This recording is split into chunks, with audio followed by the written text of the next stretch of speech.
Notice that the title of this video did not contain the words how to, because I don't know how to. I am literally making this one up as I go.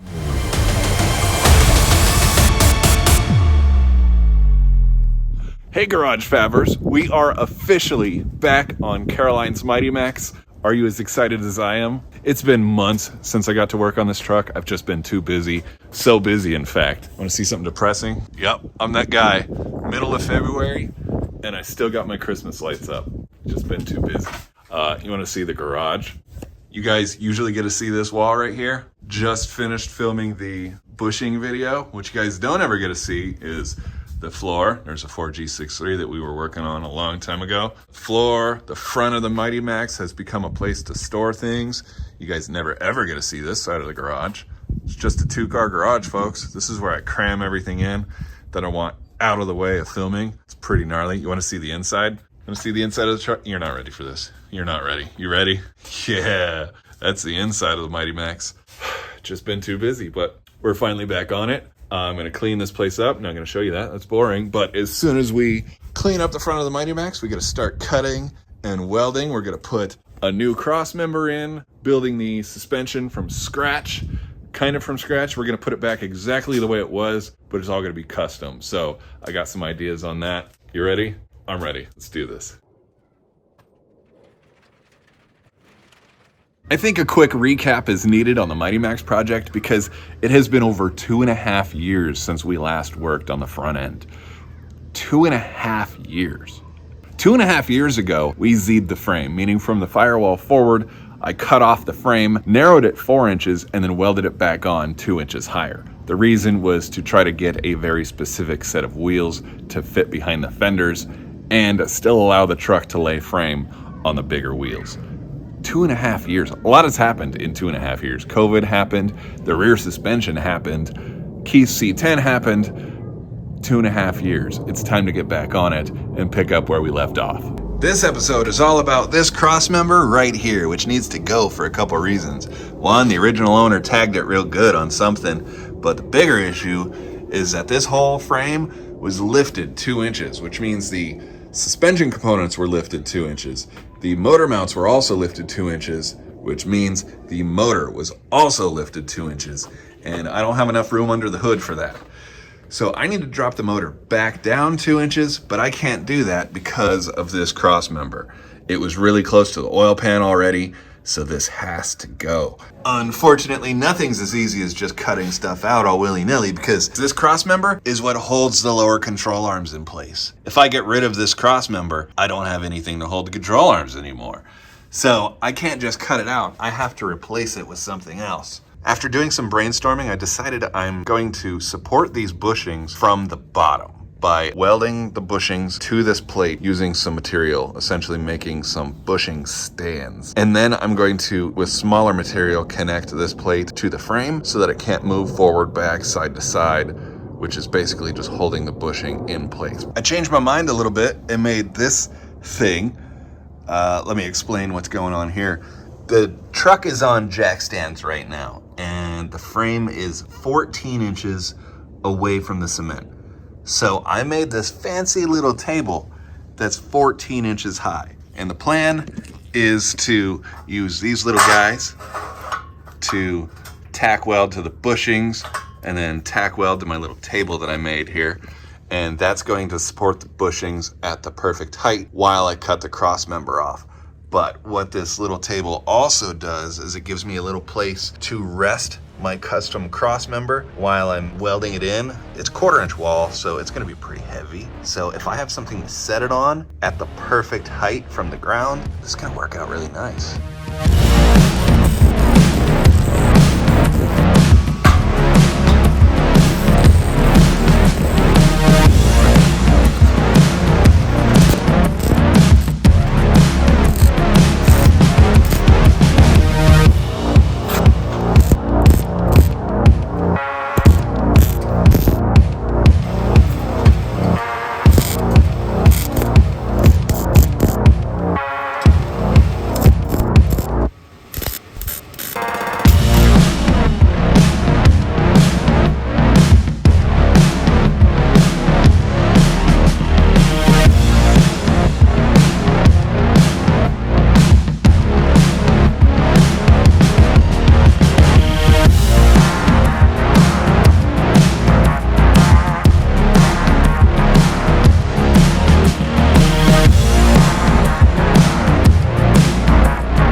going to take a handful of measurements in the area where the crossmember is going to be so that we can go inside and create a cardstock version of our crossmember. You didn't really think you were going to see a garage fab video without cardstock, did you? Cardstock is a hell of a lot easier to cut than the rectangular tubing we're going to be using, so I'd rather do that. Some of the measurements I need are the distance from the table we made to the bottom of the frame, which is 7 inches. To the top of the frame is 10 1/8, which makes our frame rail 3 1/8 inches tall. I need to know the distance between the frame rails, which is 19 1/2 inches. Our crossmember is going to be 3 pieces, one on the bottom with 2 angled sides that the bushing tabs will attach to, and these bushings will be adjustable for alignment purposes, which is something I'm really excited about. So these angled sides need to have enough room for the bushing to wiggle around and also for adjustment. So I want about 1 inch between the bushing and the side of the crossmember, and it looks like an 11-inch piece would work just fine.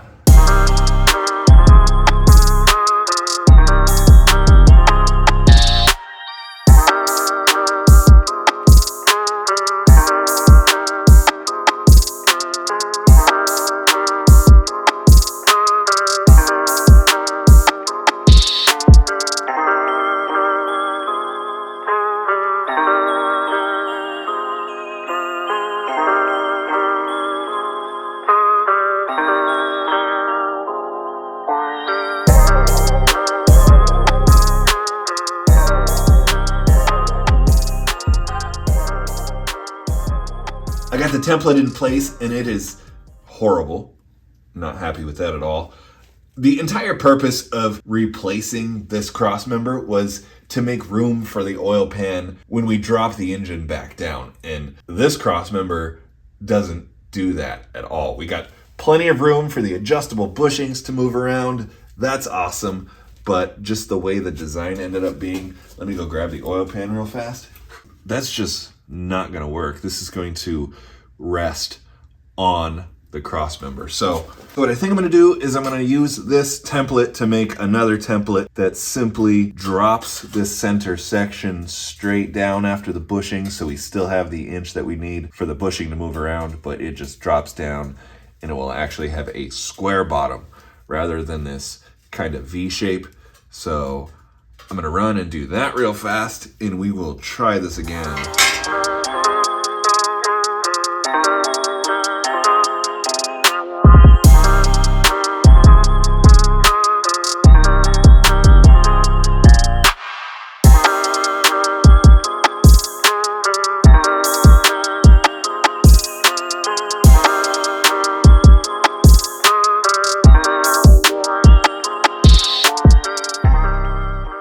All right, this one's much better. If I don't sound thrilled, it's because I'm not. I really like the outsides of these. I got plenty of room for the bushing to move around up and down, and these lower control arms are going to be adjustable for alignment purposes. So these are going to be able to move in and out like a 1/2 inch. So I got plenty of room there. Really happy with that. Both sides look really good.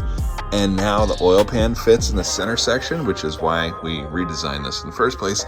But the oil pan barely fits. It's like maybe a 1/4 inch on both sides. I don't think I can do this with one hand. I'll try it anyways. Yep, that's it. I just have a really bad feeling about the oil pan rocking when the motor twists and does whatever it needs to do. It might hit that crossmember, but you know what? I'm gonna roll with it anyways and just hope that I don't have to modify the oil pan in the future. This template is one piece right now. But in my head, this was supposed to be 1, 2, 3, 4, 5 separate pieces that I'm gonna lay on the 2x4 inch steel and cut them out and then weld them all together.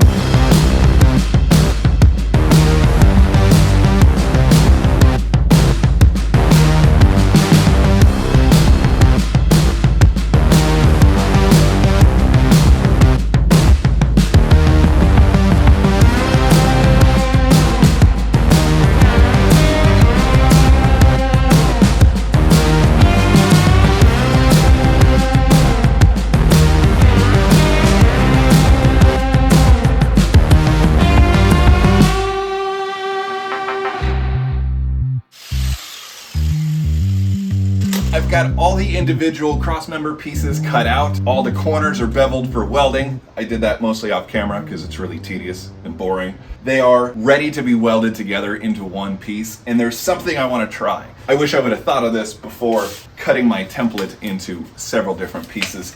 I want to draw the assembled cross-member on my bench so that I can line up each individual piece on that drawing so that I know that all the angles are accurate. I know the overall width is where I need it to be so that it fits in between the frame rails. I can tack it together while it's on that drawing, and once it's fully tacked, I can completely weld it up and hopefully it'll just drop in without any shaping. Probably not, but it should be close. I'm gonna take a few minutes, reassemble this, draw it on my bench, and then we'll get to welding everything together.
First try.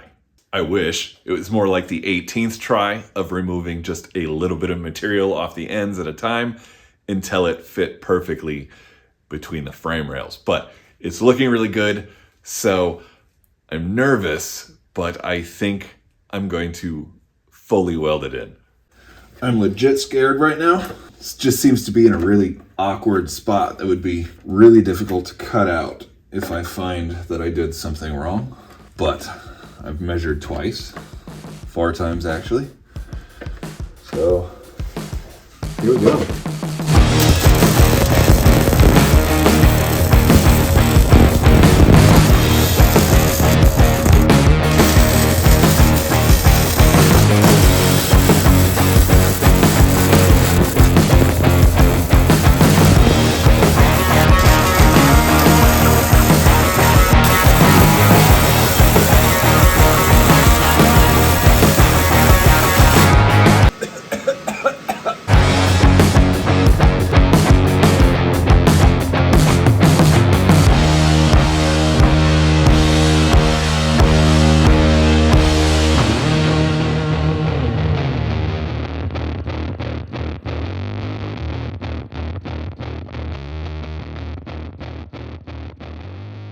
It's looking really good, and I'm excited to move on to the adjustable alignment bushings, which honestly I've never done before.